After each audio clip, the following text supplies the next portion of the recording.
Bismillahirrahmanirrahim. Assalamualaikum warahmatullahi wabarakatuh. Alhamdulillah, assalatu wassalamu ala rasulillah. La haula wa la quwata illa billah, amma ba'd. Apa kabar anak-anakku semuanya? Mudah-mudahan sehat selalu, tetap semangat belajarnya, dan mudah-mudahan kita semua senantiasa berada dalam lindungan Allah Subhanahu wa Ta'ala. Baiklah, untuk materi kita pada kesempatan kali ini adalah mata pelajaran fikih kelas 6, kita akan mempelajari bab pertama yang membahas tentang makanan halal dan haram.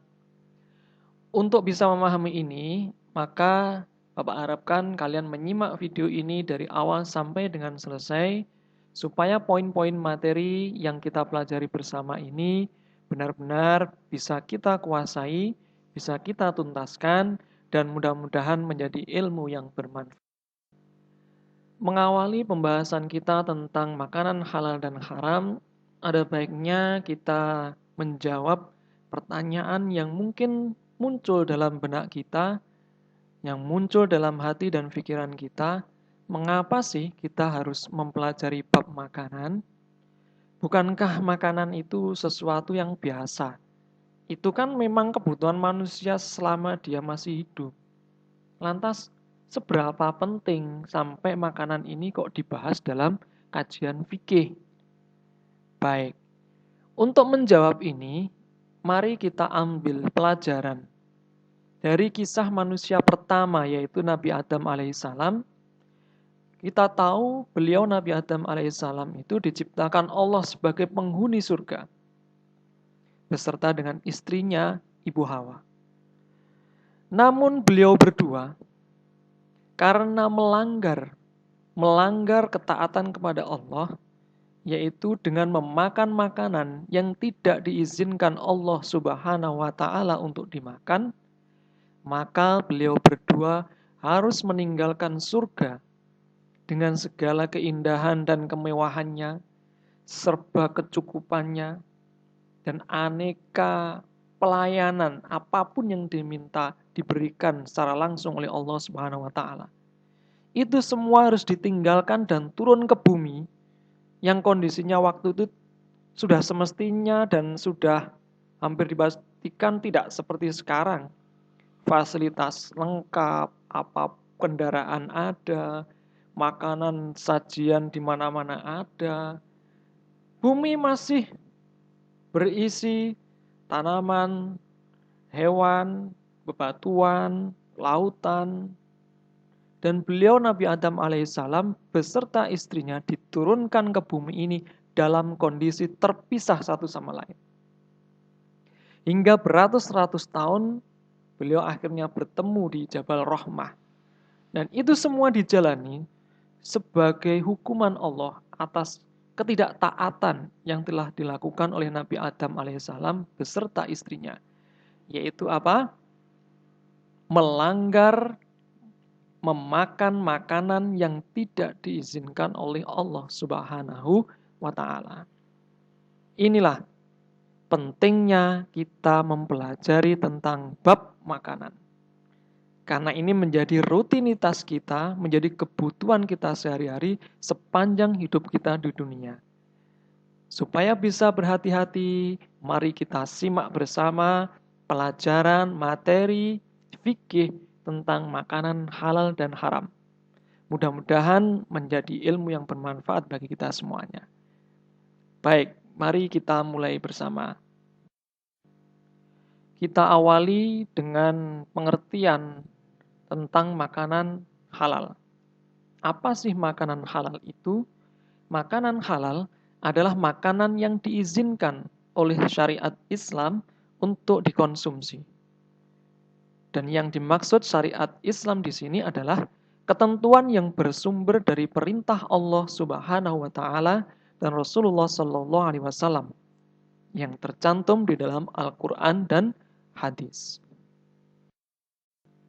Dasar atau dalil yang berisi perintah Allah Subhanahu wa Ta'ala supaya kita umat Islam memakan makanan yang halal lagi baik terdapat dalam Al-Quran Surat Al-Baqarah ayat 168 yang berbunyi, A'udzu billahi minasyaitonir rajim.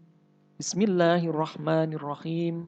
Ya ayyuhan nasu kulu mimma fil ardi halalan thayyiban wa la tattabi'u khutuwatis syaitan innahu lakum aduwwum mubin. Yang artinya, wahai manusia, makanlah dari makanan yang halal dan baik yang terdapat di bumi. Dan jangan kamu mengikuti langkah-langkah syaitan. Sesungguhnya syaitan itu musuh yang nyata bagimu. Selanjutnya Allah juga berfirman dalam Quran surat Al-Baqarah ayat 172 yang berisi perintah memakan makanan dari rezeki yang baik. Yang artinya dari ayat tersebut adalah, wahai orang-orang yang beriman, makanlah dari rezeki yang baik yang kami berikan kepada kamu. Dan bersyukurlah kepada Allah jika kamu hanya menyembah kepadanya. Selanjutnya adalah kita bahas tentang macam-macam makanan halal. Macam-macam makanan halal ini maksudnya adalah sebuah makanan menjadi halal atau dikatakan halal apabila ia memenuhi kriteria atau kategori sebagai berikut. Yang pertama adalah makanan halal li zatihi atau halal karena zatnya. Maksudnya di sini adalah hukum asal makanan tersebut memang sudah halal. Contohnya di sini adalah semua jenis makanan pokok pada umumnya. Ada nasi, ada jagung, ada gandum, ada ketela, dan sebagainya. Kemudian ada lagi binatang laut. Semua binatang yang ada di laut oleh Allah Subhanahu wa taala dihalalkan untuk dikonsumsi oleh umat Islam. Ada lagi jenis binatang ternak seperti sapi, kambing, kerbau, ayam, dan sebagainya. Ini binatang ternak pada umumnya. Kalau sekarang ada banyak binatang ternak di luar yang umumnya dipelihara oleh umat Islam, terutama di Indonesia, maka untuk menentukan halal dan haramnya, kita nanti akan membahas di bab 3 dari pelajaran fikih ini tentang binatang halal dan haram. Di sana kita akan membahas lebih detail lagi. Sehingga kalau sekarang ada orang beternak binatang tersebut, kita nanti akan paham mana yang halal dan mana yang haram. Dan termasuk di sini jenis binatang ternak yang selain babi dan anjing. Karena babi dan anjing juga banyak dipelihara orang, banyak diternakkan orang. Oke, ini adalah jenis makanan yang memang sudah halal dari aslinya. Artinya tidak ada satu dalil pun yang melarang untuk dikonsumsi oleh umat Islam. Kategori yang kedua adalah halal karena cara memperolehnya. Kalau yang pertama halal karena zatnya, kemudian pada tahapan kedua ternyata halal juga cara memperolehnya, maka makanan tersebut masuk dalam kategori halal. Contohnya adalah makanan yang dibeli dengan uang hasil bekerja, bukan uang haram. Atau makanan tersebut diperoleh karena pemberian, hibah, atau sodakoh dari orang lain. Maka ini juga menjadi makanan berkategori halal. Halal lizatihi, halal cara memperolehnya. Dan yang ketiga, kategori yang ketiga adalah halal cara mengolahnya. Yaitu makanan yang diolah dengan proses yang halal. Baik dari segi peralatan maupun bumbu-bumbunya. Kalau jenis makanan tadi lizatihi sudah halal, kemudian cara memperolehnya juga halal, maka cara mengolahnya pun juga harus dengan cara yang halal. Bagaimana cara mengolah yang halal? Yaitu dengan menghindari atau tidak memakai peralatan yang dipakai untuk memasak atau bekas memasak makanan yang diharamkan oleh Allah. Atau diberi bumbu dengan bumbu yang mengandung bahan-bahan yang diharamkan oleh Allah. Contohnya nasi tadi adalah halal lidzatihi, nasinya. Kemudian nasi dibeli dari uang hasil bekerja, uang halal. Berarti halal cara memperolehnya. Yang ketiga, halal cara mengolahnya. Nasi ini dimasak dan digoreng dengan minyak dan bumbu-bumbu yang halal. Jika salah satu ini tidak terpenuhi, apalagi yang paling akhir yaitu yang ketiga, cara mengolahnya, nasinya sudah halal lidzatihi, cara memperolehnya halal karena dibeli dengan uang hasil bekerja. Yang ketiga, cara mengolahnya ternyata nasi tersebut dibuat nasi goreng, kemudian digoreng dengan minyak babi, maka cara mengolahnya ini sudah menyalahi ketentuan yang diatur oleh Allah Subhanahu wa taala. Sehingga hasilnya tetap makanan tersebut status hukumnya adalah haram. Jadi kalau makanan ini ingin disebut halal pada posisi makanan halal, maka harus lengkap ketiganya. Halal lidzatihi, halal cara memperolehnya, dan halal cara mengolahnya. Untuk mengenali makanan tersebut halal atau bukan, kita pahami ciri-ciri makanan halal. Di antaranya adalah makanan tersebut dijelaskan dalam Al-Quran dan hadis. Maksudnya dijelaskan di sini adalah tidak ada satu dalil pun di dalam Al-Quran dan hadis yang melarang jenis makanan tersebut. Ciri yang kedua, makanan halal pasti bermanfaat bagi kesehatan manusia. Ciri yang ketiga adalah makanan yang halal itu tidak berbahaya dan tidak merusak jasmani dan rohani manusia atau akal dan jiwa manusia. Dan yang keempat, makanan halal itu bersih dan tidak najis. Karena perintahnya halalan thayyiba.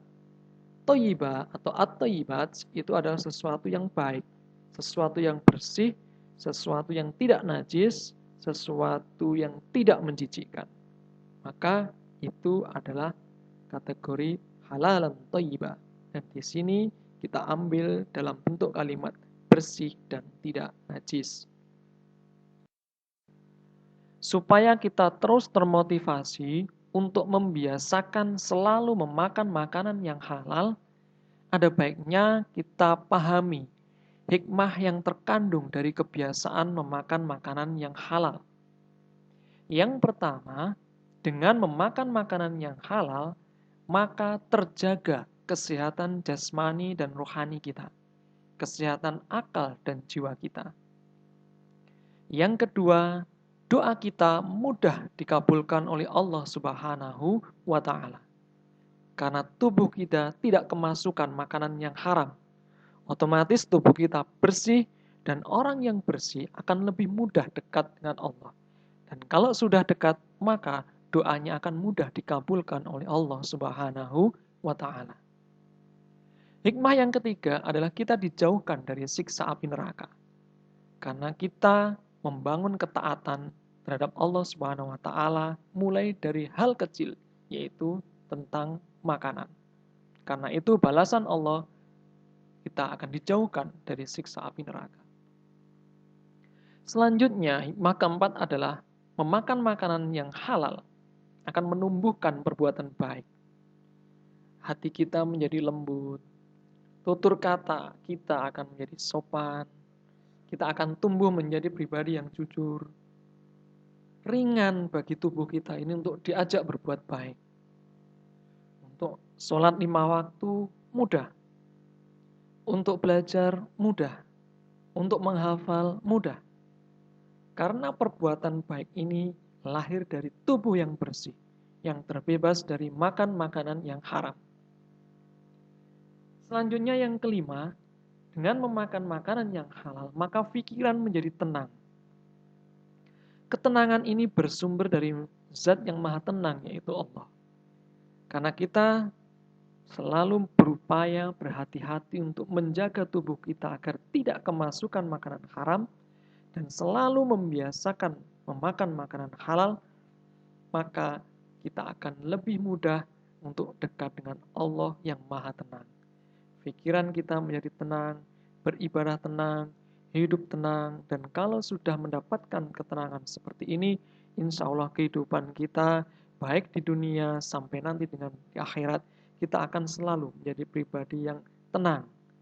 Sehingga berbuat apapun menjadi mudah, berbuat baik menjadi mudah. Baiklah anak-anakku semuanya, kita telah menyelesaikan pembahasan tentang makanan yang halal. Selanjutnya kita akan masuk pada poin berikutnya, yaitu membahas tentang makanan haram. Bapak harapkan sampai dengan ini kalian tetap semangat, tetap konsentrasi, tetap bersabar dalam menuntut ilmu, dan selalu ambil poin-poin positif dari pelajaran pada kesempatan kali ini supaya menjadi ilmu yang bermanfaat. Baiklah anak-anakku, kita awali dari pemahaman atau pengertian makanan haram. Dalam fikih, makanan haram adalah makanan yang dilarang untuk dikonsumsi menurut syariat Islam. Kita tadi sudah belajar syariat Islam itu adalah segala ketentuan yang bersumber dari perintah Allah Subhanahu wa taala dan Rasulullah Shallallahu alaihi wasallam yang tercantum di dalam Al-Qur'an dan Al-Hadis. Kemudian untuk dalil atau dasar hukum makanan haram, makanan itu disebut makanan haram adalah perintah Allah yang tercantum dalam Quran surat Al-A'raf ayat 157 yang berbunyi A'udzu billahi minasyaitonir rajim. Bismillahirrahmanirrahim. Wa yuhillu lahumut thayyibat wa yuharrimu 'alaihimul khaba'is. Yang artinya dihalalkan bagi mereka yang baik-baik dan diharamkan bagi mereka yang buruk-buruk. Dalam ayat tersebut ada istilah at-thayyibat dan ada istilah al-khaba'is. At-thayyibat adalah sesuatu yang baik-baik. Wa yukhillu lahumut thayyibat. Sesuatu yang baik-baik. Dan al-khaba'is adalah sesuatu yang buruk-buruk.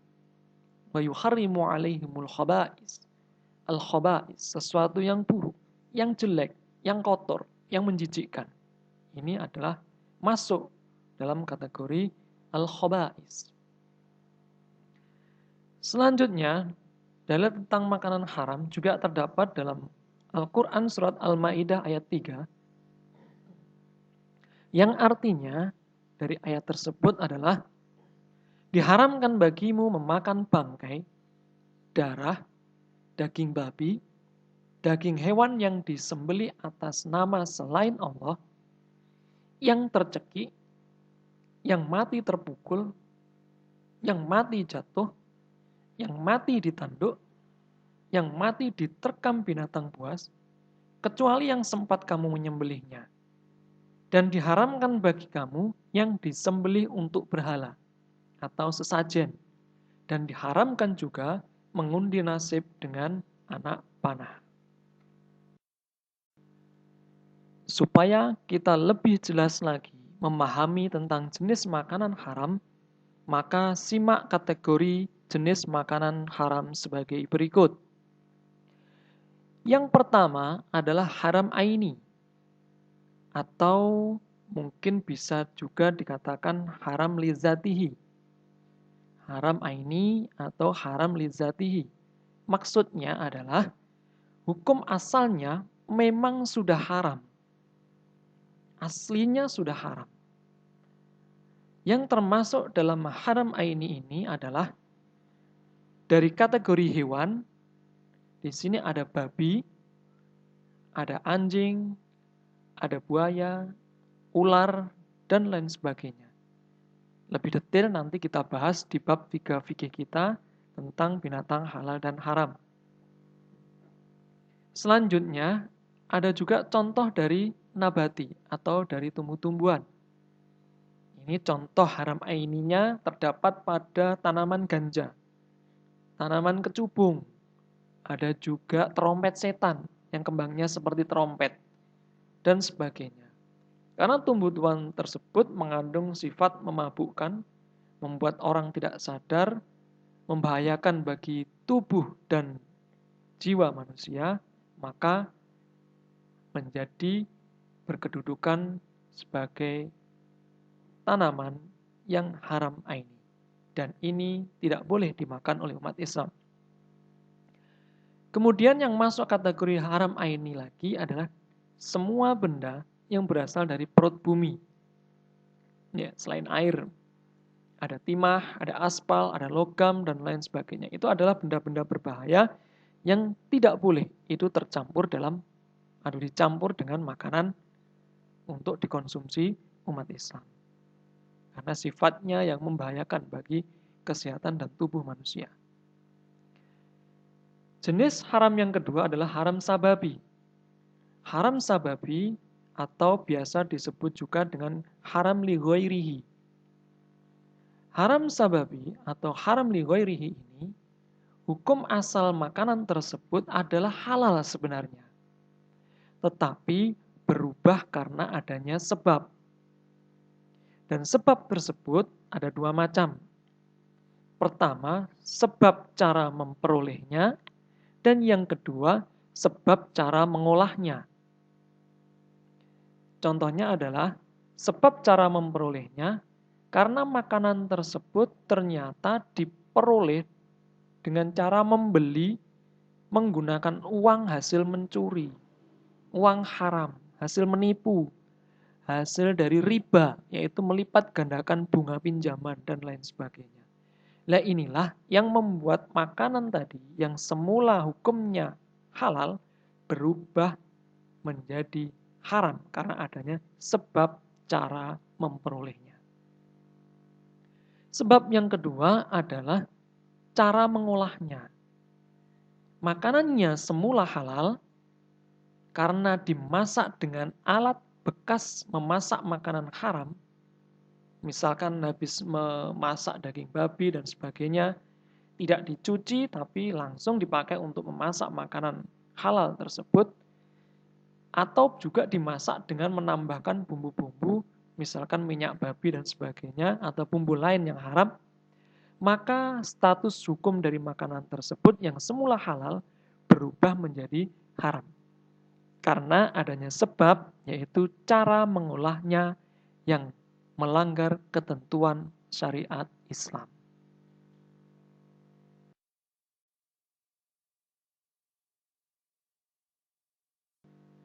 Supaya kita bisa berhati-hati untuk membedakan mana makanan yang haram dan halal, ada baiknya mari kita rinci, mari kita pelajari tentang ciri-ciri makanan haram.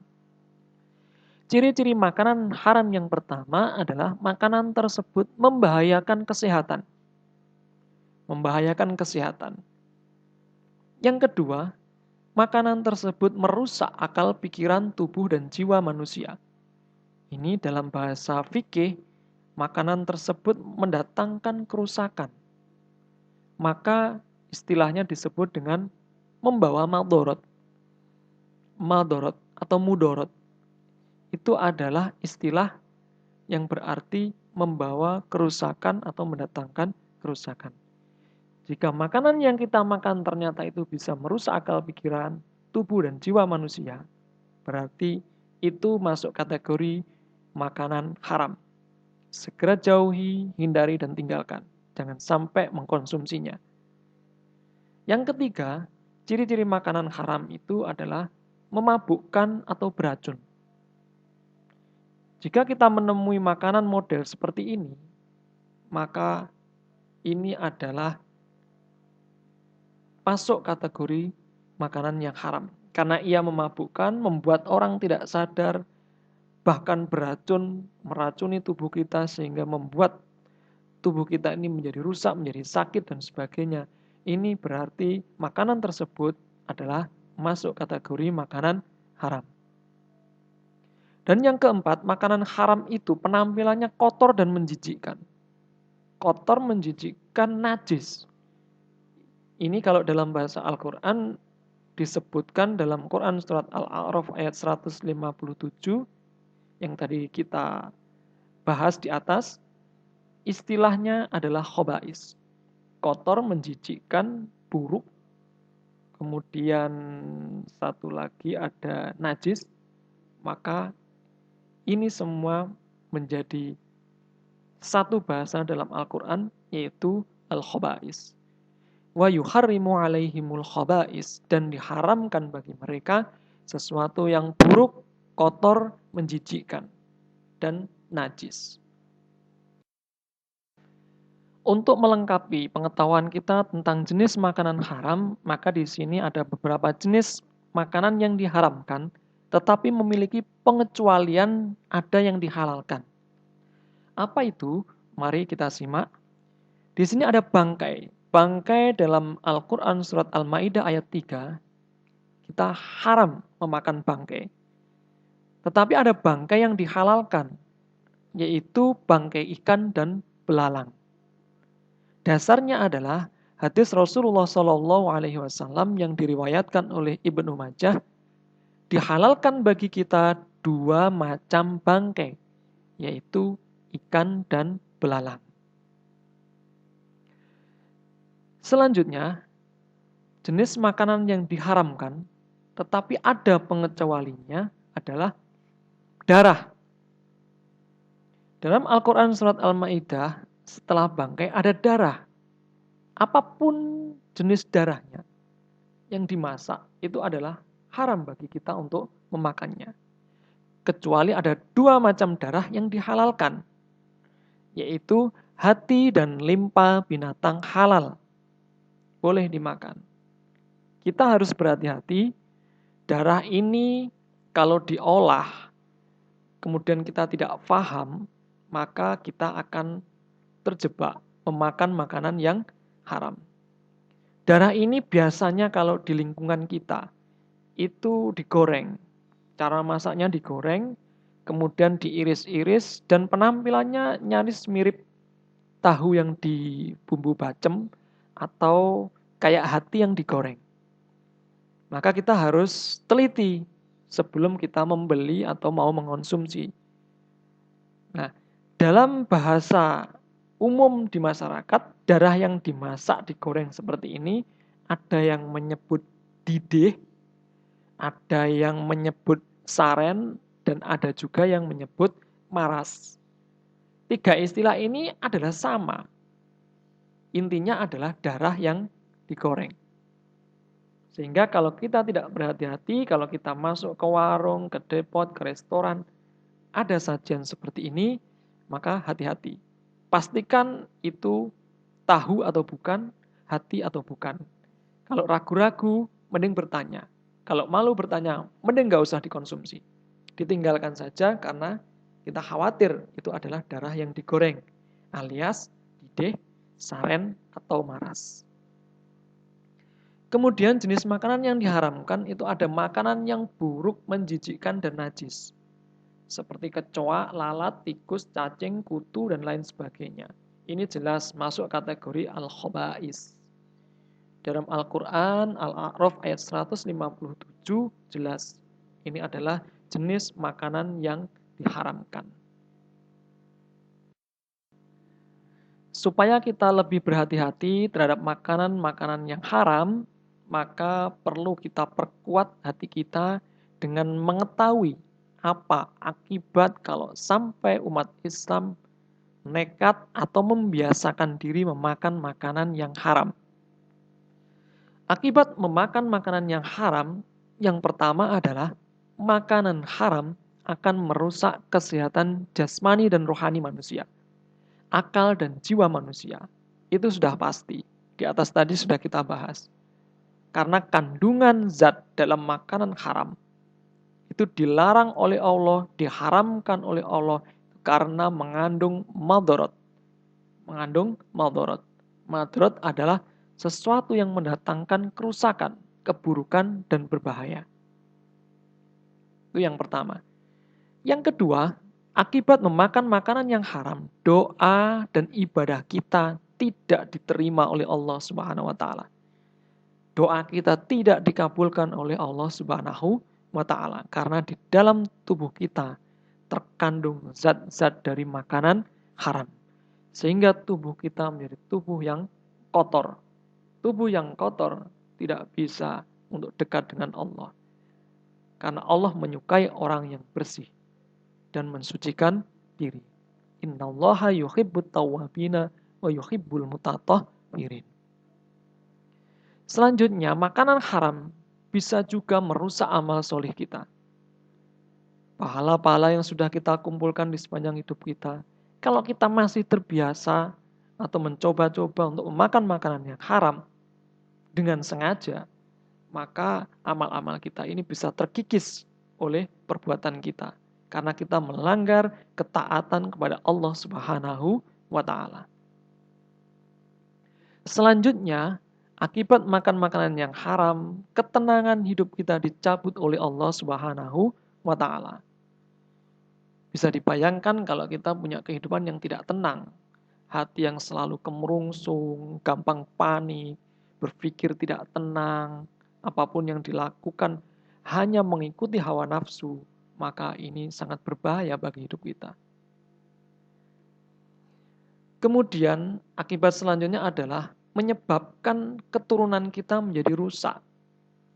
Di dalam tubuh kita, kalau mengandung zat-zat dari makanan haram, maka nanti akan memunculkan zat genetik yang menurun kepada anak-anak kita.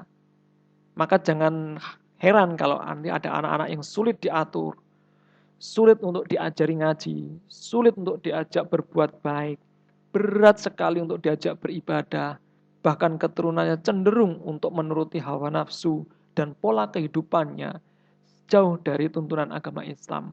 Maka kita harus hati-hati. Itu bisa jadi adalah akibat dari kebiasaan memakan makanan yang haram.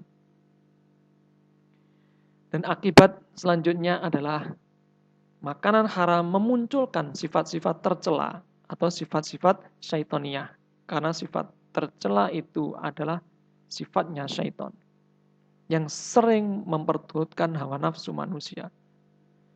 Bisa jadi orangnya menjadi sering marah, temperamen, suka berbuat zalim, merugikan orang lain, kata-katanya kasar, diajak untuk beribadah berat, diajak sholat berat, diajak belajar berat, diajak menghafal berat.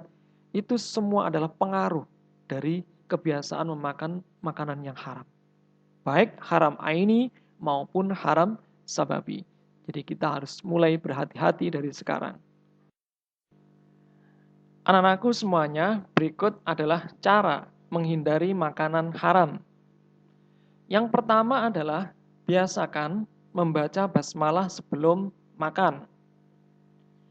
Yang kedua, tanamkan sikap benci dan tidak suka terhadap makanan yang diharamkan oleh Allah.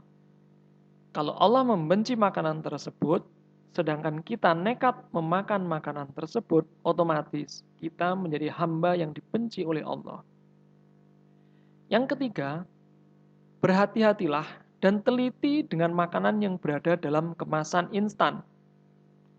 Sebelum membeli, perhatikan komposisi bahan yang digunakan, bumbu-bumbu yang digunakan, atau sekarang lebih mudah lagi, karena pemerintah Republik Indonesia telah menunjuk satu badan yang berhak untuk mengeluarkan sertifikat halal, sehingga dalam kemasan tersebut ada label halal yang selalu ada dalam setiap makanan kemasan.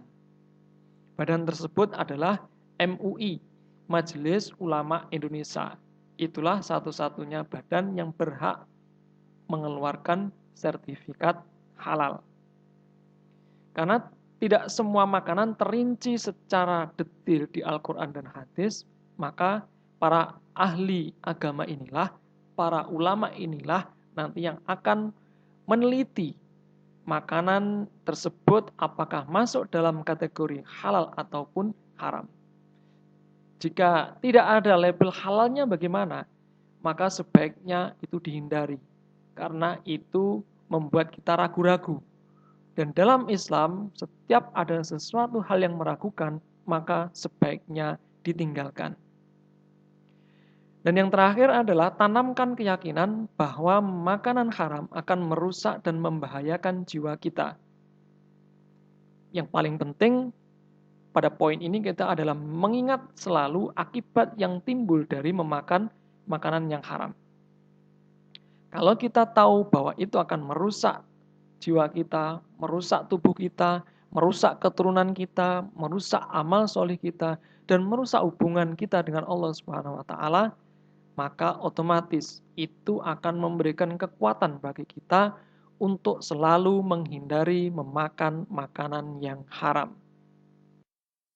Demikianlah pembahasan kita tentang makanan halal dan haram untuk materi fikih kelas 6. Semoga menjadi ilmu yang bermanfaat. Akhirnya, billahi taufik wal hidayah. Assalamualaikum warahmatullahi wabarakatuh.